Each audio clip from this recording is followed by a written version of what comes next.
Okay, tonight, I welcome everybody who's here and everybody who's watching us on Facebook. And we will cover Genesis chapter 23, verses 10 through, is it 20? 10 through 20? Yep. Yes. Okay, 10 through 20, which will complete the chapter. And most of this deals with the burial of Sarah. The burial of Sarah. And as usual, we like to get several different translations of the Bible read, and that helps people to better understand what's being said, what's being written to us. So may I have a King James reader tonight? King James reader.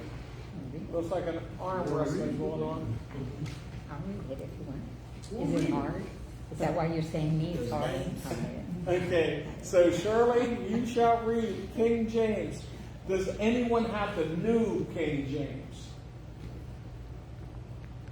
New King James. Jackie, thank you so much. NIV, who has NIV? Shane? Seamus has NIV. And does anyone here tonight have a translation that has not been mentioned? Rob has the original Hebrew. I can read whatever you want. The original Hebrew. So we can get right back to the beginning, right? Which one do you have, Rob? I can have whatever, anything you want. Name one. Just name one. Hold on. What shall we read? The Living Bible. But the New Living Bible is a better translation of. I have ESV, What is the ESV? English Standard Version. I don't know. Yeah, let's hear what that one says. Compare that to the others. Okay, so with that, let's go to the word of the Lord. And Shirley, would you bless us with the King James reading? Ephraim dwelt among the children of Heth, and Ephraim the Hittite answered Abraham in the audience of the children of Heth, even of all that went in at the gate of his city, saying, Nay, my Lord, hear me. The field give I thee, and the cave that is therein, I give it thee. In the presence of the sons of my people give I it thee, bury thy dead.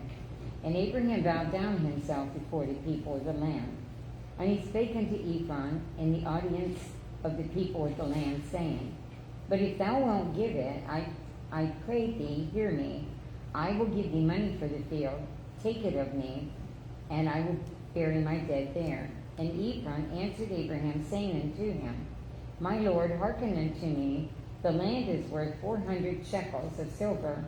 What is that betwixt me and thee? Bury therefore thy dead. And Abraham hearkened unto Ephron, and Abraham weighed to Ephron the silver, which he had named in the audience of the sons of Heth, 400 shekels of silver, current money, with the merchant. In the field of Ephron, which was in Machpelah, which was before Mamre, the field and the cave, which was therein, and all the trees that were in the field, that were in all the borders around about, were made sure. Unto Abraham for a possession in the presence of the children of Heth, before all that went in at the gate of the city. And after this, Abraham buried Sarah his wife in the cave of the field of Machpelah, before Mamre, the same in Hebron in the land of Canaan. And the field and the cave that is therein were made sure unto Abraham for a possession of a burying place by the sons of Heth. Thank you so much, Shirley. Okay, New King James. Now Ephraim dwelt among the sons of Heth, and Ephraim the Hittite answered Abraham in the presence of the sons of Heth, keep all who entered at the gate of his city, saying, No, my Lord, hear me. I give you the field and the cave that is in it. I give it to you in the presence of the sons of my people. I give it to you, bury your dead. Then Abraham bowed himself down before the people of the land. And he spoke to Ephron in the hearing of the people of the land, saying, If you will give it, please hear me. I will give you money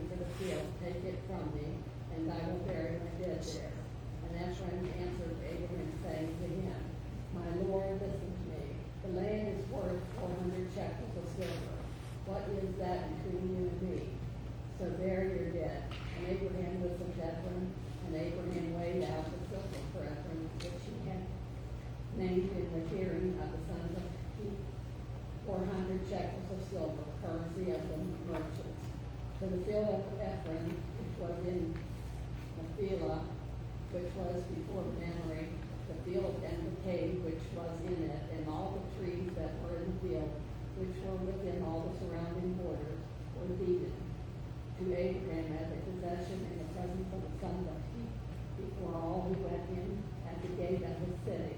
And after this, Abraham buried Sarah his wife in the cave of the field of Machpelah before Mamre, which that is in the land of Canaan. So the field and the cave that is in it were deeded to Abraham by the sons of Heth as property for a burial place. Thank you so much, Jackie. And the NIV, James? Ephron the Hittite was sitting among his people, and he replied to Abraham in the hearing of all the Hittites who had come to the gate of his city. No, my lord, he said, listen to me. I give you the field and give you the cave that is in it. I give it to you in the presence of my people. Bury your dead. Again, Abraham bowed down before the people of the land, and he said to Ephron in the hearing, listen to me if you will. I will pay the price of the field. Accept it from me so I can bury my dead there. Ephron answered Abraham, listen to me, my lord. The land is worth 400 shekels of silver, but what is that between you and me? Bury your dead. Abraham agreed to Ephron's terms and weighed out for him the price he had named in the hearing of the Hittites, 400 shekels of silver, according to the weight current among the merchants. So Ephron's field in Machpelah, near Mamre, both the field and the cave in it, and all the trees within the borders of the field, was deeded to Abraham as his property in the presence of all the Hittites who had come to the gate of the city. Afterward, Abraham buried his wife Sarah in the cave in the field of Machpelah, near Mamre, which is at Hebron, in the land of Canaan. So the field and the cave in it were deeded to Abraham by the Hittites as a burial site. Thank you so much, James. And Rob. And what was that version again, Rob? English Standard Version. English Standard Version.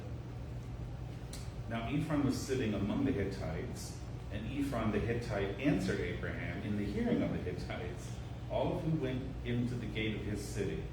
No, my lord, hear me. I give you the field, and I give you the cave that is in it. In the sight of my son, in the sight of the sons of my people, I give it to you. Bury your dead.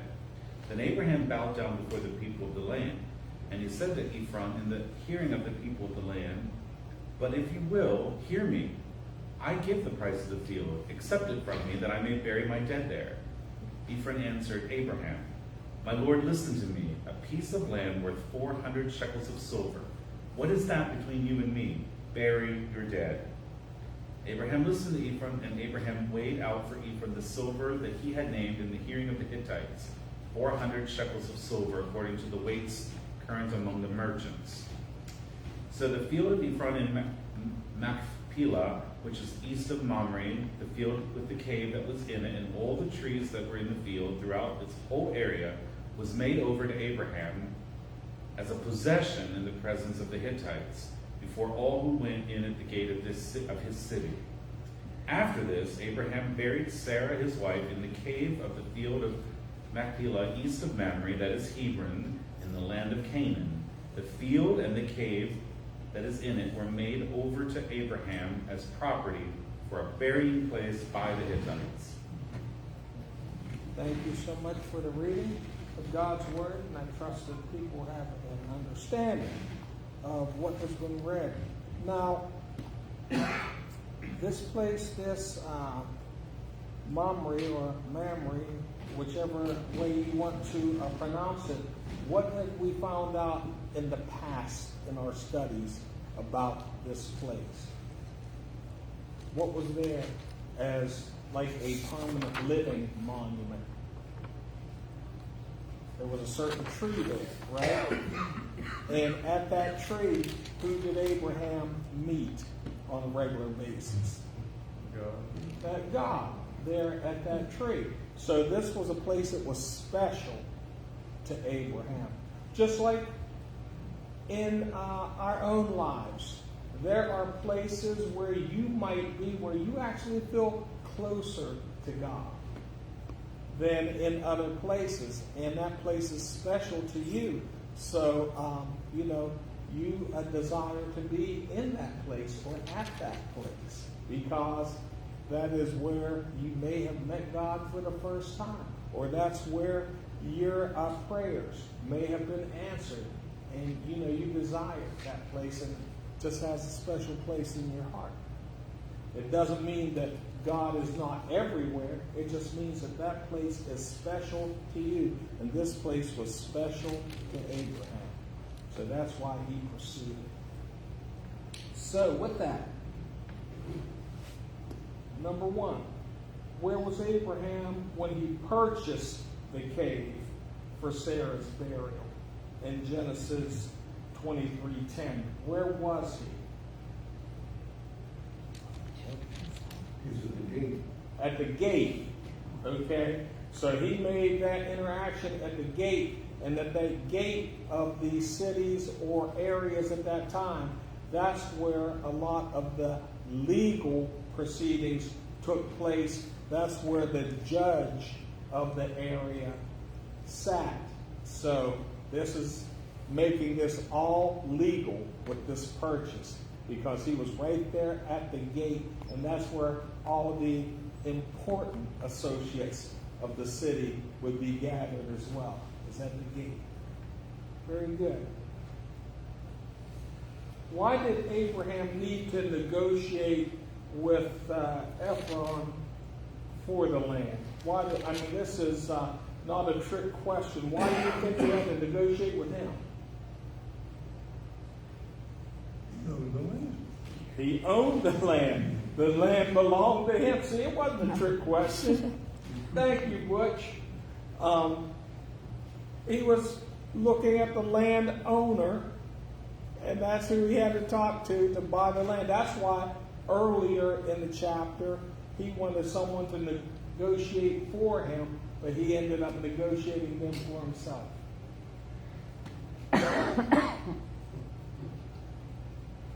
So number 3, was it necessary for the sons of Heth to be present during the transaction? You think it was necessary for them to be there? Yeah. Why? So for future generations, they would know that it belonged to Abraham. Absolutely. So what do we call that? Whenever you have a gathering of people who are there during a negotiation or a transference of something. Also in a courtroom we have them. What are they called? Witnesses. They were witnesses there, and it was their area, although they didn't own the land, so they witnessed this transaction. So as Seamus said, for future generations, if it ever came up, nope, Granddaddy was there, and he witnessed the signing over of this land, the deed to this land. See, Nikki, not all the questions are trick questions. They're straightforward. There's a couple. Not trying to fool you. Number 4, which goes along with verse 11. The cave for Abraham to bury Sarah was originally offered to him at what price? Free, as a gift. As a gift. And wasn't it David that said that something wasn't worth having unless you sacrifice something for it? Showed the value of it. But they wanted to honor Abraham by giving him a free gift of this cave. Now, if you gave him a free gift of this cave, would it be necessary for them to draw up a deed for it that would make it legal? He allowed him to bury Sarah in the cave. But He did not own the property. he would not have owned the property. And as we will see, whenever the transaction took place or the negotiation took place, and this was for future reference, Abraham was looking for a place to bury his dead. It wasn't, I'm just going to bury Sarah here. So whenever it's worded, to bury my dead, that means more than what is like whenever somebody goes to a cemetery and buys a family plot. And we'll see that as we go along.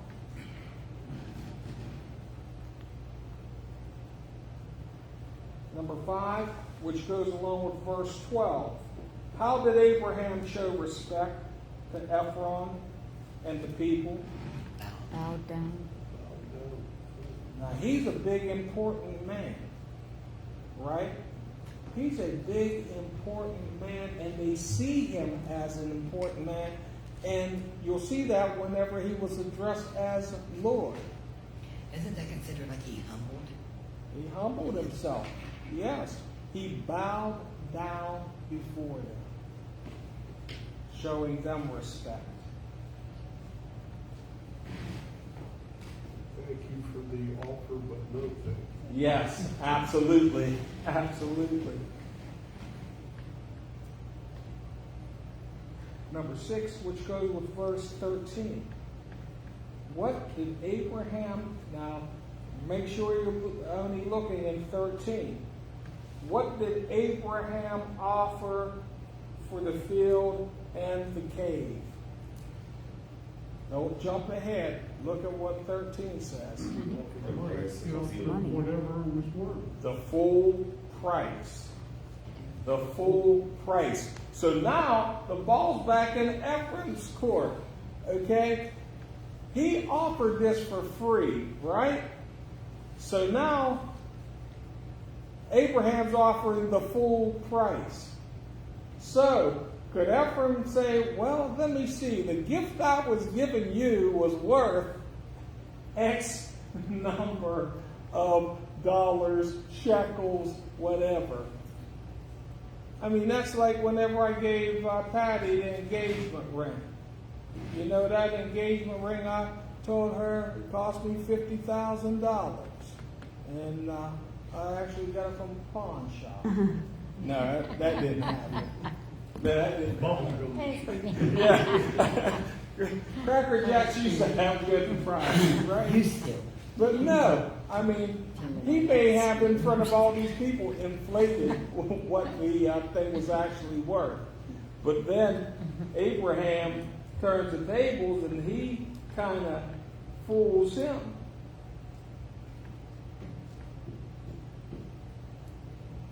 Number 7, which goes with 14. What was the final price Abraham agreed to pay for the field and cave where he would bury Sarah? What was the price that he paid? 400 shekels. 400 shekels. So, with the 400 shekels that he paid exactly what Ephraim said the land and the cave were worth. He didn't negotiate. He didn't try to talk him down, which was a practice at that time and is still a practice over there in that region, where they come with a price and then they bargain back and forth until they agree on one. There was no bargaining. You go right up to Rogers and do that every Friday. So it was a common practice. But Abraham, I noticed when I read in this translation that he weighed out for it. So it is a weight, not yes, a coin. yes, yes. I don't know about you, but I mean, because shekels are modern coins. Uh-huh. So I was assuming it was 400 coins. A shekel But it is isn't. worth 65 cents. Back then or now? Well, back then, I've known this. Yeah. So that's just kind of. Which would be about $260. Right, probably big ones, small ones, and then coin printing costs back then. The shekels. And it says according to the weights among the merchants. Yeah. Uh-huh. I guess it depends on what day of the week. I mean, you know, there's just a lot right there, I think. Yes, absolutely. You're right. At those gates, there was always like a banker.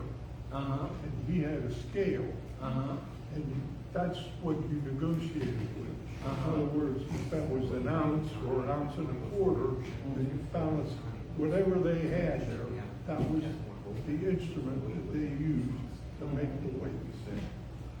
and then as the seller was paying attention to the balance on the scale, then the buyer had his finger under the other end, lifting it up just a little bit. But no negotiation whatsoever. I will pay you exactly what you said. Number 8. Says it was Yes. about 10 pounds. 10 10. pounds of silver. Graph one says 10 pounds or 4.6 kilograms. Uh-huh. So Abraham, he had a lot of silver with him because he Yes. weighed out that much. He was ready to go even higher. Uh-huh. Absolutely. I mean, why else would he weigh it out if he didn't actually have more, right? Very good. Very good. I love it. Just so you know, Yes, sir? today, a pound of pure silver is $872.52 Wow. today. Uh-huh. So that would just give us an idea. Yeah, a pound? Mhm. Silver's about An ounce is $60 per ounce. There you go. Behind some acres. Yeah. There you go. You're right. Shakespeare runs the money with it. So, whatever it was back then, it was a good deal of money Yes. that he paid for that land and for that cave. You know, he's also, Abraham also had, he wasn't allowed to take anything from the king of Sodom because he didn't want Sodom to be able to say, or the king of Sodom say, I made him rich. I helped make him rich. You can't destroy me because I helped your servant Abraham. Mhm. And it could very well be the same way here now with the Hittites, that the Hittites couldn't get anything over on Abraham to say that, you know what, you can't do anything to us because we helped you. Absolutely. Absolutely. Number 8, which goes with verse 17. The field and cave that Abraham bought to bury Sarah is near what place? Mamre? Hebron. Was it Hebron or Hebron? What was it? Mommy? Momry or Momry. Hebron. Mm-hmm. I did Momry. All the trees within the borders of the field were also mentioned. What's that again, please? I said, it says here, and all the trees within the borders of the field was also deeded. So Mm-hmm. you got the trees as well as the land. Everything. Everything belonged to Okay, him. the trees. Now the interesting thing, and I've read this in commentaries, that area, including the cave, still exists.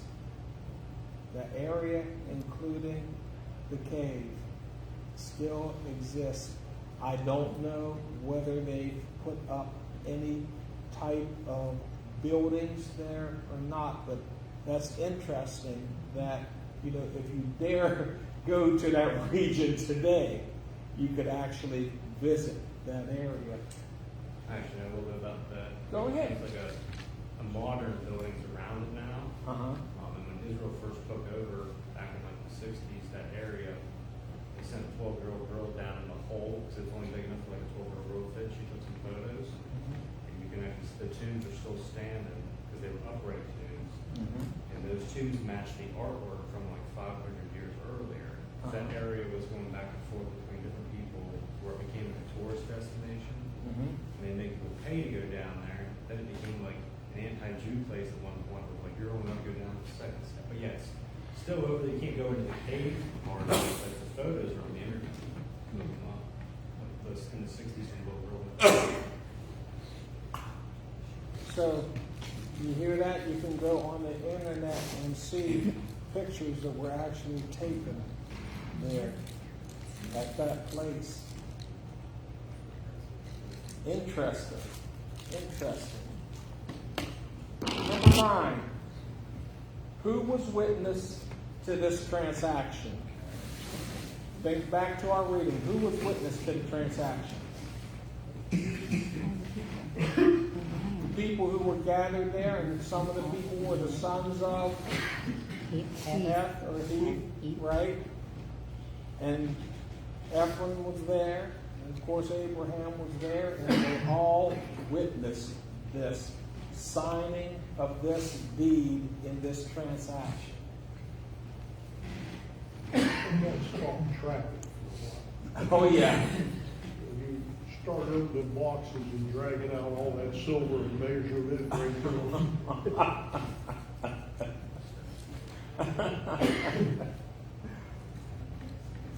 Number 10. Why was it important for Abraham to purchase the land? So he actually owned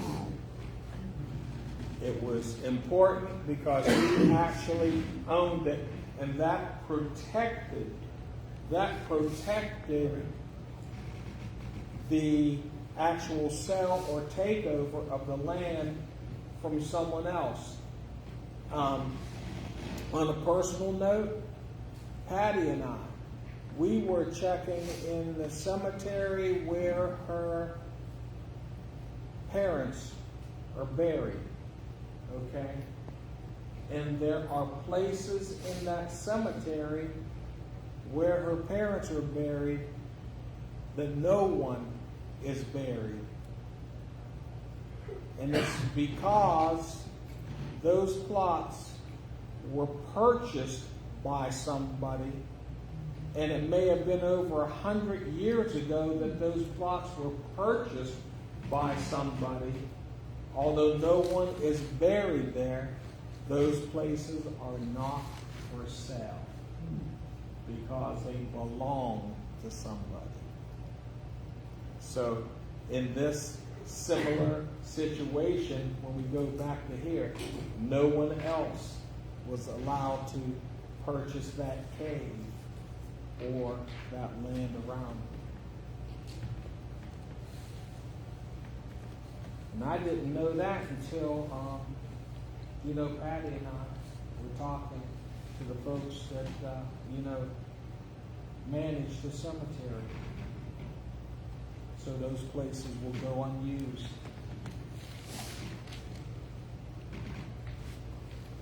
Number 11. What is significant about the cave of, and how we say that, Rob? Something like that. But if you say it with confidence, people won't doubt you. Okay, which is also the cave of the, and I'll handle the rest of it, the cave of the patriarchs. Okay, and let's look and let's go back to 17, okay, which we know Sarah's buried there. But what does Genesis 25, and you can turn in your Bible, 25 verses 9 through 10, Genesis 35, 29, Genesis 49, 29 through 32, and Genesis 50, 12 through 13. What do those places have to do that correspond with what we read in 17? Somebody have Genesis 25, 9 through 10. Jackie? And his sons Isaac, Ishmael, buried him in the cave of Machpelah, which is before the Arabian field, Ephron, the son of Zor, and the Hittite. The field of David and purchased and the sons of Heath. There Abraham was buried, and Sarah his wife. So now you had Isaac and Ishmael come together to bury Abraham. So being that Isaac and Ishmael, two sons of Abraham, came together to bury Abraham, That means that Isaac and Ishmael put all their differences aside and they live happily ever after, right? They're still battling one another today. Isn't that interesting? They came together, they honored their father by marrying him, but they never settled their differences. What about chapter 35, verse 29? Who has that one? Somebody over there have it? Oh, I've read it. I said Esau and Jacob come together to bury Isaac. On that one. I got it. You got it? Either one. I got Go ahead. it. Then he breathed his last and died and was gathered his people, old and full of years, and his sons Esau and Jacob buried him there. Verse 28 says Isaac lived 180 years. So, Okay, so now Isaac was buried there, and his two sons came together, right? Come together. Wow, here's another situation where you have two people who are at odds. They came together to honor their father and bury their father. But did they stay together as a family? No, what you'll find out is whenever they did come together,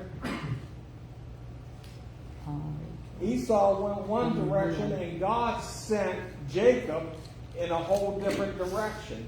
So again, they didn't come together. So now we have Abraham and Isaac. What about 49, 29 through 32? Who has that one? I got it. You'll need Oh, go ahead. Go ahead. And he charged them and said unto them, I am to be gathered unto my people. Bury me with my fathers in the cave that is in the field of Ephron the Hittite, in the cave that is in the field of Machpelah, which is before Mamre, and in the land of Canaan, which Abraham bought with the field of Ephron the Hittite for a possession of a burying place. There they buried Abraham and Sarah his wife. There they buried Isaac and Rebekah his wife, and there I buried Leah. And the purchase of the field and the cave that is therein was the children of Heth. And when Jacob had made an end of commanding his sons to be gathered up his feet into the bed, he gathered up his feet into the bed and yielded up the ghost and was gathered in unto his people. And that was Jacob, right? Yes. Well, he buried Leah too. Yeah, but we'll get to her. But yes, absolutely. So That was now, part of it. That was in verse 31, that he buried Leah. But we'll get. Okay. We're going to Got get it. back to that one, okay? Okay. So now we have Sarah, we have Abraham, we have Isaac, and we have Jacob buried there. And as it gave us a peek, Leah is buried there as well. What about 50, 12 through 13? Frank, you had that one? Were you looking at And something? his son did unto him according to his, as he commanded him. For his sons carried him into the land of Canaan and buried him in the cave of the field of Mishpah, which Abraham bought with the field for a possession of a burying place of Ephraim the Hittite before Mamre. And Joseph returned unto Egypt, he and his brothers all went up and him to bury his father after he had buried his father. And who else was buried there then?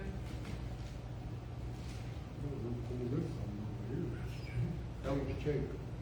His sons did what Jacob told him to do. Okay, They so carried him into Canaan and buried him in his cave.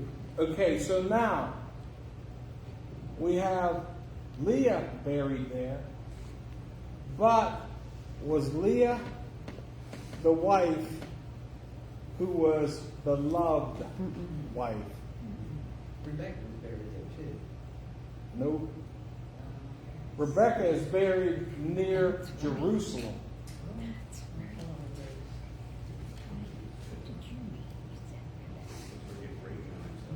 or Rachel. Rachel, I was not gonna say, Rebecca. Rebecca is. Rachel, I was gonna say. the other R, Yeah. yeah, was buried there. Because I think Rebecca is buried. in- Was not buried there. I said, Rachel, Because Rachel died along. Leah is the- buried there. But it's interesting that Leah is buried in the cave of the patriarchs. Right? The first wife. Isaac and Rebekah, his wife, and there I buried Leah, Mm-hmm. purchase of the field. Mm-hmm. Rachel died along the way. So Yeah. they had to bury her then. Yes. Getting too far ahead. But I mean that's interesting. The interesting thing to me is that Abraham No. purchased a family plot, and family was buried. But they buried. But But they had buried he that not together. purchased that, Yeah. Absolutely. somebody else would have bought it. Absolutely. Abraham may not have been able to get it. Absolutely. You had so that shows you the importance of the deed and the purchase of the place where first of all Sarah was there. And then before we close the book on Sarah, remember there are two biblical accounts where Sarah is actually mentioned as a model for how women or wives are supposed to be. Sarah is. I mean, you have Mary, who's the mother of Jesus, but she is not presented as the model wife. Sarah was. It goes to show you God gives his mercy on us when we do wrong. Absolutely. Absolutely. But you know, I don't know, other than that whole situation with what happened whenever Sarah gave her maidservant over to Abraham, jumping outside of God's will. I don't know of anything else that was mentioned about her in there to where she dishonored, her husband or God at all. I don't think so. That was a custom. Mm-hmm. Oh yeah, it was a custom to do that, but it just wasn't God's plan, right? Which is our customs are not always God's plan either. Yep. And it still amazes me. We completed these questions for 23. It still amazes me. No matter how many or how few questions the Lord gives us to go over, we still finish about the same time. As soon as Butch's watch says it's 8 p.m. Oh, It's that's 8 p.m. about- So, with that said, are there any questions? Questions? Oh, you guys over there acting up in class. Questions? Any comments? So, being that Patrick is here, does anybody have the third question? Are there any Editorials? editorials? I can't say what I want to say with Want it off?